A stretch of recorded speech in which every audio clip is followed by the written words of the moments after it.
Just weeks after news broke of a letter from the Army Chief of critical deficiencies in our armed forces, the government seems to be acting.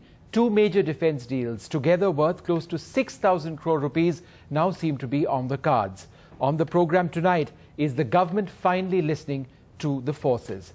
In a few moments, I'll be joined by General V.P. Malik, the former Army Chief, Air Marshal retired P.S. Ahluwalia, and also the leading defence analyst Rahul Bedi. But first, a look at these deals themselves. Well, the first one is for artillery guns, the first in 26 years for the Indian Army. The Defence Acquisition Council has cleared a 3,000 crore deal. This is a first and huge step towards acquiring these guns. They are 145 guns in number. They're M777 ultra-light howitzers likely to be acquired from the United States. We're using the word likely. It's almost taken for granted that these weapons will be acquired now. Why is this important? The M777 is effective for high-altitude warfare. The Indian Army desperately needs these guns for areas such as the China border on the Arunachal front, the Ladakh front as well, and other parts of Kashmir also. Remember, we've seen the Bofors gun in action during the Kargil war. It had a decisive role almost in contributing to that war, towards the eventual outcome. But since those Bofors guns were acquired in the mid-80s, there has been no artillery gun acquired for the Indian Army. 26 years. Now, finally, we are getting those guns. So that's one major deal that's happening. What about the other one? Remember, two major deals in the last 3 days. The second one, a $560 million deal for Swiss trainer aircraft. 75 Pilatus PC-7 Mark II aircraft will be acquired. These aren't fighter aircraft. They aren't designed to carry air-to-air missiles or bombs. They are, in fact, very basic aircraft, very simple aircraft. But if you're going to be flying state-of-the-art stealth fighters and Sukhoi fighters and other state-of-the-art jets, you need to know where to start. And this is where young pilots start. And this is, in fact, an absolutely important purchase for the Indian Air Force because India faces an acute shortage of basic trainer aircraft. This PC-7 Mark II is to replace obsolete Indian-built HPT-32 trainers. These trainers have been grounded because they are simply too unsafe to fly. General Malik, let me come to you first, sir. The image that we all remember of the Kargil war, among many images, but perhaps the decisive image, was of Bofors guns pounding Tiger Hill over and over and over again.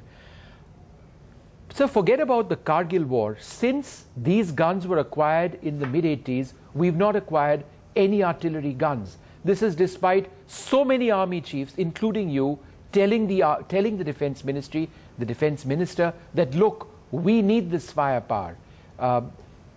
This would be a welcome announcement that finally the army is getting some of it.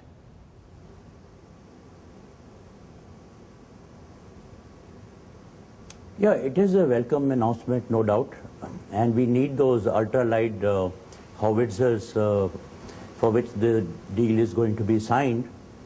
You know, Vishnu, the history of our weapons and equipment acquisitions has been quite ad hoc. It has always been in fits and starts. We wake up only when a war is on or a war is imminent. This is what happened after 1962. This is what happened in 1971, but fortunately we had some time between March and December when the war started. It happened after Wangdung operation in 86-87, and it happened after Kargil war also. This time, you are quite right. I think people have woken up only because that top secret letter from the Army Chief to Prime Minister that somehow managed to leak out. Now, a number of us have written such letters earlier, and we have written letters to the Defence Minister, to the Prime Minister, and sometimes even spoken in to the Parliament Standing Committee. But, you know, no action has been taken.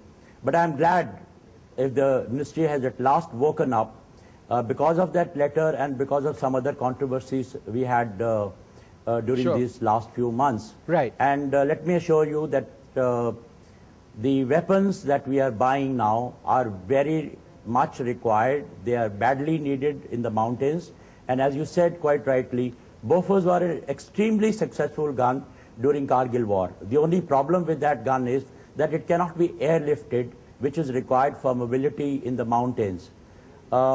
These new guns that we are buying now, they can be airlifted with the help of both Mi-17 helicopters as well as Mi-26 helicopters. So I think it's going to be a very useful addition to the armory of the Indian Army. Do you have the NDTV Profit app? All the markets, all the news and your own homemade, ready-made portfolio available there for you. We will right now answer what you should sell, what you should buy when markets are down. Download at ndtvprofit.com/apps. Get the best app from the channel you trust.